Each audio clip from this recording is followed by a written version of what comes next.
مضل له ومن يضلل فلا هادي له أشهد أن لا إله إلا الله وحده لا شريك له وأشهد أن محمدا عبده ورسوله أما بعد فإن خير الحديث كتاب الله وخير الهدي هدي محمد صلى الله عليه وسلم وشر الأمور محدثاتها وكل محدثة بدعة وكل بدعة ضلالة وكل ضلالة في النار اللهم صل على محمد وعلى آل محمد كما صليت على إبراهيم وعلى آل إبراهيم إنك حميد مجيد اللهم بارك على محمد وعلى آل محمد كما باركت على إبراهيم وعلى آل إبراهيم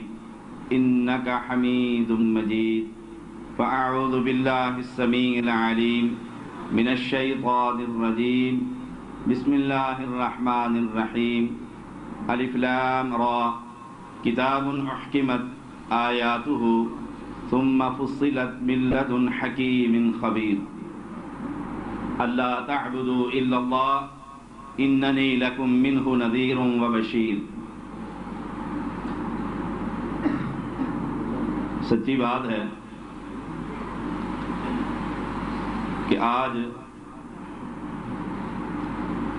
اللہ کا کلام سننے کے بعد میری دلی خواہش تھی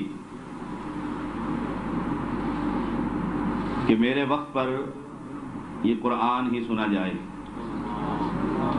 اور اللہ تعالی ہمیں اس قرآن پر عمل کی توفیق عطا فرمائے۔ مجھ سے بعد ہماری جماعت کے لاجواب خطیب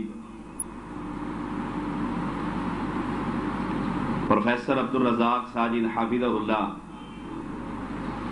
اور اس کے بعد سالار اہل حدیث اور پھر اس کے بعد میرا سید بھائی عظیم نکتہ دان سید سبطین شاہ نقوی حافظہ اللہ، دعا کیجیے اللہ تعالی ان جوان علماء کی حفاظت فرمائے۔ آج پچھلے سال کی نسبت جلسے کی تعداد بہت زیادہ، مسجد اندر سے اوپر سے باہر سے سر ہی سر۔ دعا کیجیے اللہ تعالی اسی طرح فجر کی نماز با جماعت پڑھنے کی توفیق عطا فرمائے۔ جلسے بہت، رات گئے تک جلسے ہیں،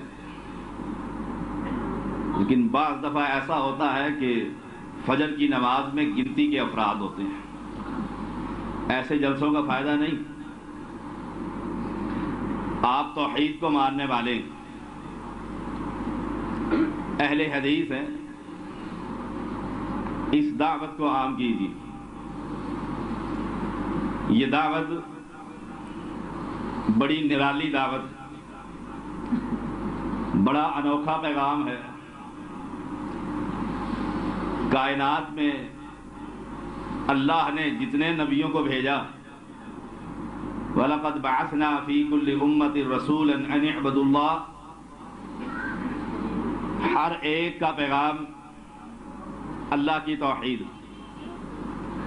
عرب کی سرزمین کوئی گناہ ایسا نہیں جو اس زمین پر نہ ہو رہا،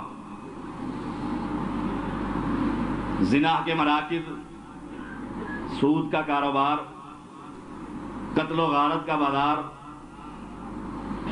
ان سب کی موجودگی میں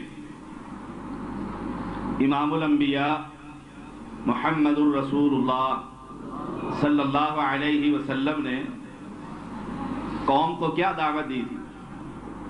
قولوا لا الہ الا اللہ، تم یہ کہو کائنات میں اللہ کے علاوہ کوئی مشکل کشا نہیں، کوئی حاجت روا نہیں، کوئی اولاد دینے والا نہیں، کوئی بگڑی بنانے والا نہیں، کوئی کشتیوں کو پار لگانے والا نہیں. ھذا بلاغ للناس، یہ عام پیغام ہے، ہر شخص تک یہ دعوت پہنچا دو. وَلِيُنذَرُوا بِهِ، اس دعوت کے ذریعے اس امت کی افراد کو ڈرائیے. وَلِيَعْلَمُوا أَنَّمَا هُوَ إِلَٰهٌ وَاحِدٌ وَلِيَذَّكَّرَ أُولُو الْأَلْبَابِ، اور ان کو یہ تعلیم دیجئے کہ کائنات میں الہ دو نہیں صرف ایک. یہی مسلک اہل حدیث. ہمارا پیغام کوئی نیا پیغام نہیں، ہماری دعوت کوئی نئی دعوت نہیں. ہمارا پیغام وہی پیغام ہے جو کائنات کے امام نے مکہ کی وادی میں دیا تھا. اہل شرک، ان کی جماعتیں موجود تھیں، ان کے مرکز موجود تھے. اکیلے کائنات کے امام محمد الرسول اللہ صلی اللہ علیہ وسلم اکیلے، کوئی پرواہ نہیں، پوری قوم سے ٹکر لے کر دعوت توحید کا پیغام سنا رہے ہیں. اور یاد رکھیے، دنیا میں پیغمبر اکیلے ہی آیا کرتے ہیں، جماعت دنیا میں آ کر بنایا کرتے ہیں. آپ کی جماعت بھی موجود ہے، امراء بھی موجود ہیں، یوتھ فورس بھی موجود ہے، مساجد اور مراکز بھی موجود ہیں، علماء کی جماعت بھی موجود ہے. ان سب کی موجودگی میں ہمارے لیے دعوت کا کام تو بڑا آسان ہے. اس دعوت کے کام کو پھیلائیے. اور سب سے پہلی دعوت، سب سے پہلا پیغام اللہ کی توحید کا پیغام. الف لام را کتاب احکمت آیاتہ ثم فصلت من لدن حکیم خبیر. اس کتاب کے اندر جو قرآن کی آیتیں کھول کھول کر بیان کی گئی، یہ قرآن نور ہے، یہ قرآن ہدایت کا سرچشمہ ہے، یہ قرآن جنت میں لے جانے کے لیے راستہ بتلاتا ہے، یہ قرآن جہنم سے بچنے کے طریقے سکھلاتا ہے، یہ قرآن فرقان ہے، بینات ہے، دلائل ہے. اور اس قرآن مجید میں سب سے زیادہ دلائل اللہ کے بارے میں کہ اللہ کون ہے، کتنی طاقتوں کا مالک ہے، کتنی قوتوں کا مالک ہے. اس پیغام کو عام کیجیے. مکہ کے لوگ اللہ کے انکاری نہیں، جیسے آج اہل شرک رب کے انکاری نہیں، یہ اللہ کو مانتے ہیں جیسے مکہ کے لوگ مانتے تھے. یہ اللہ کی عبادت کرتے ہیں جیسے مکہ کے لوگ عبادت کیا کرتے تھے. فرق کیا ہے ہماری دعوت میں اور ان کے پیغام میں؟ ہمارے قرآن میں، قرآن کی آیات میں، پیغمبر کی احادیث مبارکہ میں فرق کیا ہے جو ہم ان کو سنا رہے ہیں کہ عبادت اللہ کی کیجئے لیکن ویسے کیجئے جیسے محمد الرسول اللہ صلی اللہ علیہ وسلم نے بتلائی.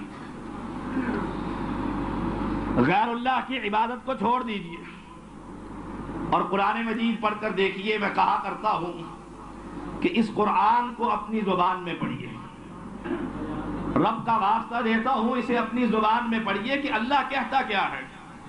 وَعَجِبُوا أَن جَاءَهُم مُنذِرٌ مِّنْهُمْ وَقَالَ الْكَافِرُونَ هَذَا سَاحِرٌ كَذَّابٌ أَجَعَلَ الْآلِهَةَ إِلَٰهًا وَاحِدًا إِنَّ هَذَا لَشَيْءٌ عُجَابٌ وَانطَلَقَ الْمَلَأُ مِنْهُمْ أَنِ امْشُوا وَاصْبِرُوا عَلَىٰ آلِهَتِكُمْ إِنَّ هَٰذَا لَشَيْءٌ يُرَادُ مَا سَمِعْنَا بِهَٰذَا فِي الْمِلَّةِ الْآخِرَةِ إِنْ هَٰذَا إِلَّا اخْتِلَاقٌ.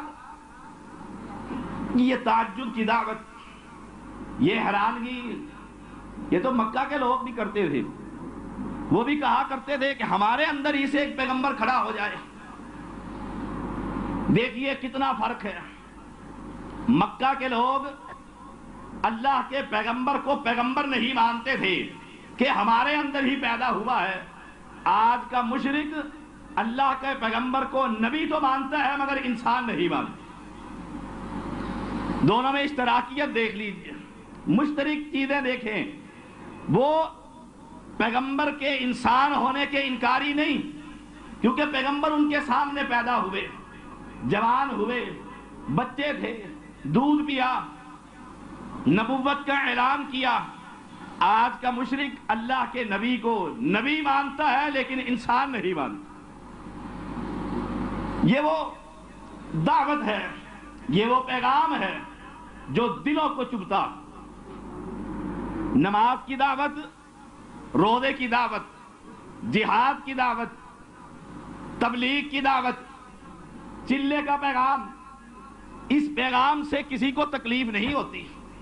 آپ کسی کو کہیے نماز پڑھیے، وہ شیعہ بھی نماز پڑھے گا، دوسرا بھی نماز پڑھے گا، کوئی تکلیف نہیں۔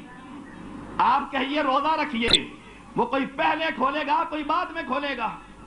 آپ کہیے جہاد کیجیے، سب کے سب جہاد کے لیے تیار ہوں گے، مال بھی ملتا ہے، چدراہٹ بھی ملتی، کوئی اختلاف نہیں۔ آپ انہیں یہ کہیے کہ الہ، داتا، عالم الغیب، مختار کل، کشتیوں کو پار لگانے والا، اولاد دینے والا، ماں کے پیٹ میں بچے کی تصویر بنانے والا، تمہیں لڑکے اور لڑکیاں دینے والا، تمہاری بیویوں کو بانجھ کر دینے والا، ملا جلا کر دینے والا، نبیوں کو بیٹا نہ دینے والا، اس کی گود کے اندر پیغمبر کے بیٹے کو موت دینے والا صرف ایک ہے، اسے اللہ کہتے ہیں۔ ہر ایک کو تکلیف ہوگی سوائے مواحد کے، مشرک کا دل جل کر کالا ہو جاتا۔ اس دعوت کو عام کیجیے۔ آپ نے دیکھا ہوگا میں اکثر اسی دعوت کو عام کیا کرتا۔ آج اصل خطاب تو میرے دوستوں کا ہوگا، بس یہی باتیں توجہ سے پلے باندھ کر جائیے۔ آپ جس کو دعوت دے رہے ہیں اس کو کس چیز کی دعوت دے رہے ہیں؟ قولوا لا الہ الا اللہ، یہ کہیے کہ اللہ کے علاوہ کائنات میں کوئی نہیں۔